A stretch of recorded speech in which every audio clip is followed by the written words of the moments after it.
বিসমিল্লাহর বাহ্যিক রূপ এবং ভিতরের রূপ দুটোই আলোচনা করব। আল্লাহ রাব্বুল আলামিন আহকামুল হাকিমিন মানুষ সৃষ্টি করার প্রারম্ভে আল্লাহ তাআলা জিন জাতি সৃষ্টি করেছেন। জিন জাতির মধ্যে যার নাম ছিল আজাজিল ফেরেশতা, শিশু ছিল। সকল ফেরেশতারা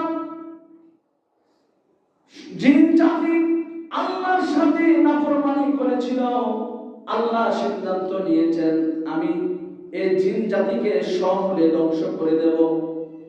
সকল ফেরেশতারা আল্লাহর দরবারে আরজ করলেন, হে বারে এলাহি, জিন আজাজিল নামক যে ছোট শিশু জিন আমরা আমাদের সঙ্গে নিয়ে যেতে চাই, তাকে হত্যা করবেন না, আমরা তাকে হত্যা করব না, আমাদের সাথে নিয়ে যেতে চাই।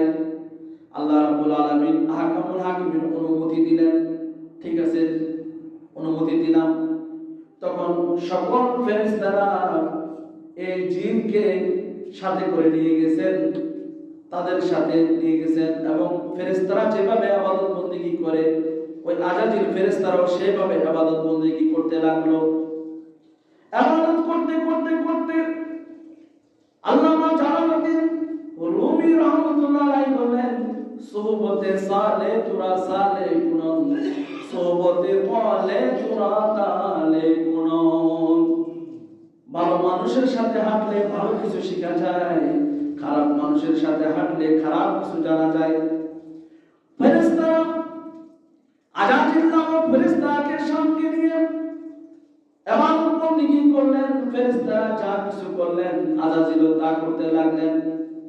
আজাজিল এমন ভাবে ইবাদত বندگی করলেন, ইবাদত বندگی করতে করতে করতে উন্নতির শিখরে যখন পৌঁছে গিয়েছেন, আল্লাহ রাব্বুল আলামিন আজাজিলকে একটা উপাধি দিলেন, তার নাম হচ্ছে মুকাররিমুল মালায়েক, মুকাররম ফেরেশতা, সম্মানিত ফেরেশতা। এমন ইবাদত বندگی করলেন, আল্লাহ রাব্বুল আলামিন তার ইবাদত দেখে তাকে উপাধি দিলেন মুকাররম। তখন এই আজাজিল ফেরেশতা আল্লাহ যখন মুকাররম বলেছেন, এই মুকাররমকে মাথায় নিয়ে সম্মানিত ফেরেশতা বলেছেন। এই সম্মানিত ফেরেশতা শব্দটি তার মাথায় নিয়ে সে ইবাদত করলো আর অহংকার করলো। অহংকার করলো যে আমি এখন আল্লাহর সাথে যুদ্ধ ঘোষণা করব। নাউযুবিল্লাহ। এমন ভাবে ইবাদত করেছে, করতে করতে করতে আল্লাহ রাব্বুল আলামিন তাকে মুকাররম লকব দিয়েছেন। মুকাররম লকব পেয়ে অহংকারী বশবর্তী হয়ে সে বলল, এখন আমি আল্লাহর সাথে যুদ্ধ ঘোষণা করব। বলে নাউযুবিল্লাহ। মুকাররম ফেরেশতা তার ভিতর এত অহংকার চলে এসেছে ইবাদতের, এখন আল্লাহর সাথে জিহাদ করবে, আল্লাহর সাথে যুদ্ধ করবে। যখন সে নিজে নিজে ভাবতে লাগলো যে ফেরেশতারা তো আমার আজ্ঞাধীন, আর আমি তো জিন যারা আছে তারা তো আমার স্বজাতি, তারাও আমার আজ্ঞাধীন, সুতরাং এখন আল্লাহর সাথে জিহাদ করা যাবে। তখন মুকাররম এই ফেরেশতার মাথার মধ্যে একটি চিন্তা আল্লাহ তাআলা সঙ্গে সঙ্গে চাপিয়ে দিলেন যে হাউজে কাউসার কিভাবে পয়দা হলো, হাউজে কাউসার কিভাবে সৃষ্টি হলো। এখন মুকাররম ফেরেশতার মাথার মধ্যে একটি বিষয়, একটি আলোচনা জাগ্রত হচ্ছে যে হাউজে কাউসার কিভাবে পয়দা হলো, সেটা আমি জানবো, সেটা আমি চিনবো যে কিভাবে হাউজে কাউসার সৃষ্টি হলো। মুকাররম ফেরেশতা আল্লাহর কাছে ফরিয়াদ করলেন, হে বারে ইলাহি, হাউজে কাউসার কিভাবে সৃষ্টি হয়েছে আমি জানবো, আপনি আমাকে অনুমতি দান করুন। আল্লাহ তাআলা যখন অনুমতি দান করলেন, মুকাররম ফেরেশতা সেই সূত্র ধরে ধরে হাউজে কাউসারের নিকট গেলেন, গিয়ে দেখলেন একটি ঘর। এখন আল্লাহর কাছে আরাধনা করলেন, হে বারে ইলাহি, এই ঘরের মধ্যে আমি কিভাবে প্রবেশ করব? তখন আল্লাহ রাব্বুল আলামিন বলেন, এই ঘরের মধ্যে প্রবেশ করতে হলে 500 বছর ইবাদত বندگی করতে হবে। কত বছর? 500 বছর ইবাদত করতে হবে। মুকাররম ফেরেশতা 500 বছর ইবাদত করল। ইবাদত করার পর ওই ঘরের দরজা খুলে গেল। দরজা খুলে যাওয়ার সঙ্গে সঙ্গে আবার দেখলো আরেকটি দরজা। তখন আল্লাহকে বললেন, হে বার ইলাহি, আমি 500 বছর ইবাদত করেছি, দরজা খুলে গেল, এখন ওই ঘরের মধ্যে আমি কিভাবে প্রবেশ করব? আল্লাহ আবার বললেন, আবার 500 বছর ইবাদত বندگی করতে হবে। এইভাবে 7টি দরজা রয়েছে। কয়টি দরজা? 7টি দরজা। প্রতিটা দরজা খোলার আগে 500 বছর ইবাদত বندگی করতে হবে। আল্লাহ তাআলা বললেন, ইবাদত বندگی করতে করতে করতে 7ম দরজা যখন খুলে গেল, সেই 7ম দরজা খোলার সঙ্গে সঙ্গে পেয়েছেন একটা সিন্দুক। আল্লাহকে বললেন, আল্লাহ, হে বার ইলাহি, আমি তো সিন্দুক দেখেছি, এখন সিন্দুকের ঢালা কিভাবে করব? তখন আল্লাহ বলেন, সিন্দুকের ঢালা করতে হলে 500 বছর ইবাদত বندگی করতে হবে। কত বছর? 500 বছর লাগবে। 500 বছর ইবাদত বندگی যখন শেষ করলো, শেষ করার সাথে সাথে শেষ সিন্দুকের ঢালা পড়ে গেল। আর সেই সিন্দুকের ভিতরে লেখা আছে বিসমিল্লাহির রাহমানির রাহিম। সুবহানাল্লাহ। সেই সিন্দুকের মধ্যে লেখা ছিল বিসমিল্লাহির রাহমানির রাহিম। বিসমিল্লাহির রাহমানির রাহিমের যে লাস্টের শেষের যে মিম আছে, সেই মিম থেকে ফুটা ফুটা পানি বের হচ্ছে, আর ওই মিম থেকে হাউজে কাউসার সৃষ্টি হয়েছে। বলি সুবহানাল্লাহ। হাউজে কাউসার কোথা থেকে সৃষ্টি হলো? ওই মিম থেকে। ওই মিম থেকে হাউজে কাউসার সৃষ্টি হলো। এখন শয়তান আজাদিল ফেরেশতা যখন ওই মিম থেকে যখন পানি পড়তেছে, সে অবাক হয়ে গেল, আশ্চর্যজনিত হয়ে গেল। সে আল্লাহর কাছে চেয়েছে, আল্লাহ, হাউজে কাউসার আমি কিভাবে দেখব? তাহলে সে আল্লাহর সাথে যুদ্ধ করবে। সে এমন ইবাদত করলো, ইবাদতের অহংকার করার কারণে আল্লাহর সাথে জিহাদ করবে বলছে। আর আল্লাহ তার মাথার মধ্যে চাপিয়ে দিছে, হাউজে কাউসার সম্পর্কে গবেষণা কর। এখন কি যুদ্ধ করতে পারছে? কথা কয় না। আজাজে ফেরেশতা যুদ্ধ করতে পারছে? আমি যদি একটা ডিসিশন নেই আল্লাহর বিরুদ্ধে কিছু করার, আল্লাহ আমাকে আরেকটা চাপিয়ে দিবে। আল্লাহ পারে কি পারে না? পারে। বিসমিল্লাহির রাহমানির রাহিম। প্রথম বিসমিল্লাহির রাহমানির রাহিমের মধ্যে 3টা মিম রয়েছে। প্রথম মিম হচ্ছে মুহাম্মদুর রাসূলুল্লাহ সাল্লাল্লাহু আলাইহি ওয়াসাল্লাম, অতি প্রশংসিত। আর দ্বিতীয় মিম হচ্ছে মহিউদ্দিন আব্দুল কাদের জিলানী। বলি সুবহানাল্লাহ। মহিউদ্দিন মানে দ্বীনকে জিন্দা করনে ওয়ালা। বলি সুবহানাল্লাহ। আর শেষের মিম হচ্ছে মঈনুদ্দিন, অর্থাৎ উজ্জ্বলকারী। বলি সুবহানাল্লাহ। তো বিসমিল্লাহর মধ্যে কয়টা মিম পেলাম? 3টা মিমের প্রথম মিম মানে মুহাম্মদুর রাসূলুল্লাহ, দ্বিতীয় মিম মানে মঈনুদ্দিন জিলানী, আর তৃতীয় মিম দ্বারা মঈনুদ্দিন। বলি সুবহানাল্লাহ। কিতাবের নাম বলে দিচ্ছি, আশিকে নবী মুহাম্মদুর রাসূলুল্লাহ সাল্লাল্লাহু আলাইহি ওয়াসাল্লাম। ওই কিতাবের মধ্যে এই বিসমিল্লাহর হাকিকতটা সুন্দরভাবে তিনি চয়ন করেছেন। আল্লাহ রাব্বুল আলামিন আহকামুল হাকিমিন কুরআনুল কারীমের মধ্যে ইরশাদ করেছেন, উসজুদু লিআদামা ফাসাজাদু ইল্লা ইবলিসা আবা ওয়াস্তাকবারা ওয়া কানা মিনাল কাফিরিন। উসজুদু, আমি হুকুম করছি লিআদামা, আদম আলাইহিস সালামকে, আদম আলাইহিস সালামকে, উসজুদু লিআদামা ফাসাজাদু, তোমরা সবাই আদমকে কি করো? আদমের পায়ে সিজদা করো। ইল্লা ইবলিস আবা ওয়াস্তাকবারা ওয়া কানা মিনাল কাফিরিন। প্রথমে এই আজাজিল ফেরেশতার নাম ছিল মুকাররম। তারপর হয়েছে কাফের। তারপর কি? প্রথমে বলেছেন আল্লাহ মুকাররম, আবার দ্বিতীয়বার বলেছে কাফের। ঘুরে গেলে কয়জনকে? একজনকে। কিন্তু শয়তান আদম আলাইহিস সালামকে সিজদা দিল না। আল্লাহ বলতেছেন আবা ওয়াস্তাকবারা ওয়া কানা মিনাল কাফিরিন, আমি তোমাকে কাফের ঘোষণা করে দিলাম, অর্থাৎ আমি আসমান থেকে তোমাকে আমি বের করে দিলাম, আমি আসমান থেকে তোমাকে বের করে দিলাম, তুমি অভিশপ্ত, তুমি শয়তান।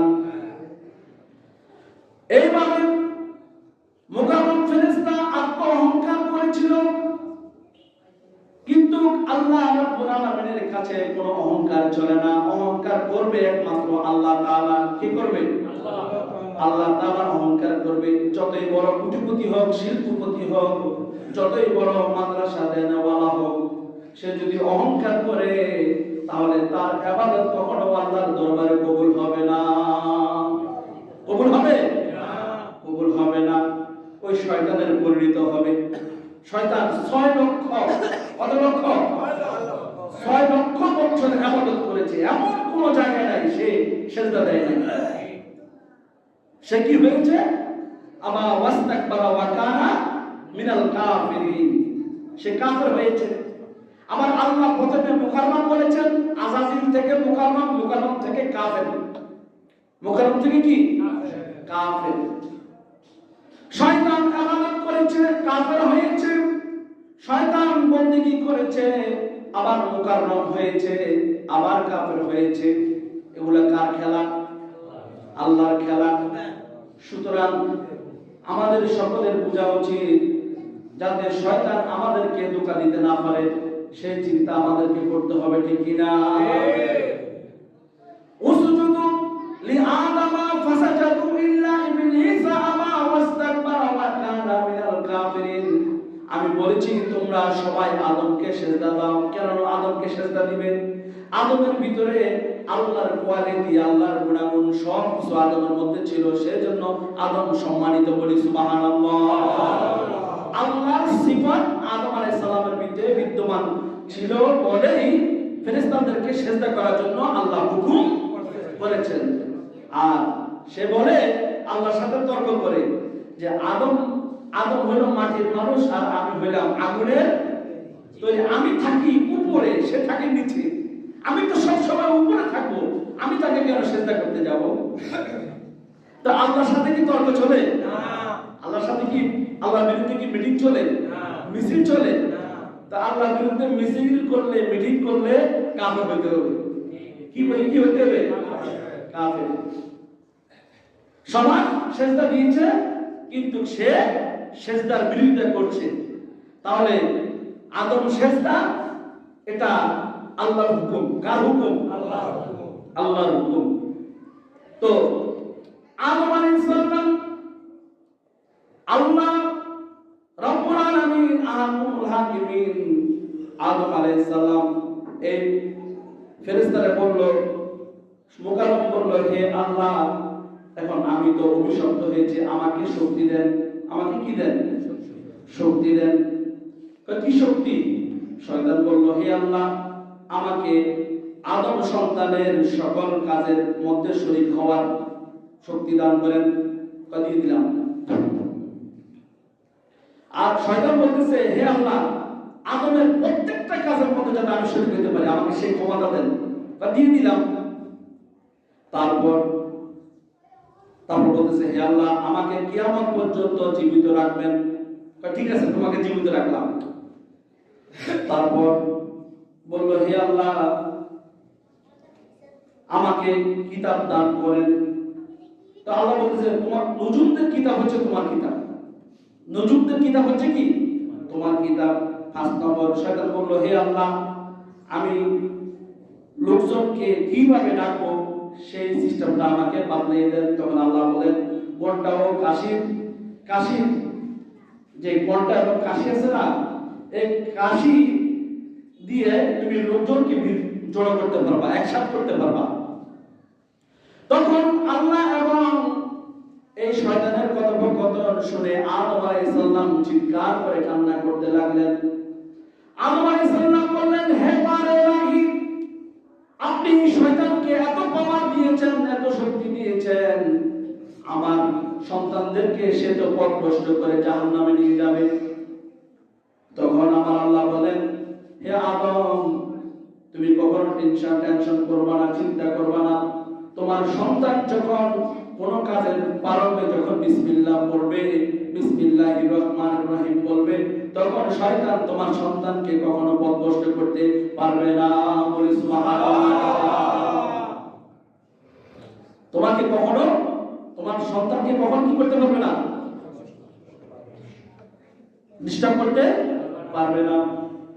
আল্লাহ রাব্বুল আলামিন বলেন যে তোমার সন্তানগণ যখন গুনাহ করবে, গুনাহ করার পর 5 ঘন্টা সময় থাকে, এই 5 ঘন্টার ভিতরে যদি সে তওবা না করে, তাহলে তার আমলনামার মধ্যে নেকি খারাপ কাজ লেখা হবে। আর এই 5 ঘন্টার ভিতরে যখন সে তওবা করবে, তখন একটা কাজের জন্য, ভালো কাজের জন্য 10টা নেকি তার আমলনামায় লেখা হবে। বলি সুবহানাল্লাহ। আমি তোমাকে দান করলাম। আদম সন্তান যখন বিসমিল্লাহির রহমানির রহিম বলবে, তখন শয়তান কি করতে পারবে না? পথভ্রষ্ট করতে পারবে না। তারপর, হে আল্লাহ, আমি একা, আদম সন্তান অগণিত, আমি একা কিভাবে ধোঁকা দেব? আমি একা কিভাবে ধোঁকা দিব? আল্লাহ বলেন যে তোমার সঙ্গে তো তোমার সন্তান দিয়ে দিছি। এখন আদম আলাইহিস সালাম বললেন, হে আল্লাহ, আদম শয়তান ধোঁকা দেওয়ার জন্য আপনার কাছ থেকে অনেক কিছু চেয়ে নিয়েছে।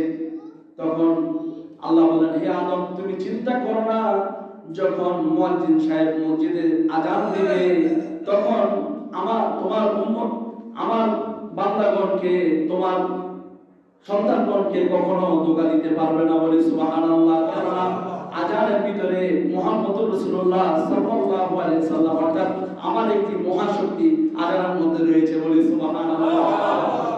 আযানের মধ্যে কে রয়েছে? আমার নবী। কে আছে? কেননা আল্লাহ এবং রাসূল আযানের মধ্যে আছে। যখন আযান হবে, তখন দুনিয়ার মানুষকে আযানের মাধ্যমে একসাথে করে ফেলবে। বলি সুবহানাল্লাহ। সেই ঘন্টা এবং কাশি দিয়া জোড়া করবে, আর এখানে তোমার সন্তানগণ আযানের মাধ্যমে মানুষজন জড়ো করে ফেলবে। বলি সুবহানাল্লাহ। তারপর, হে আল্লাহ, আমাকে কিতাব দান করুন। তখন শয়তান বলল যে আমাকে কিতাব দান করুন। কিতাব দিয়েছে কোনটা?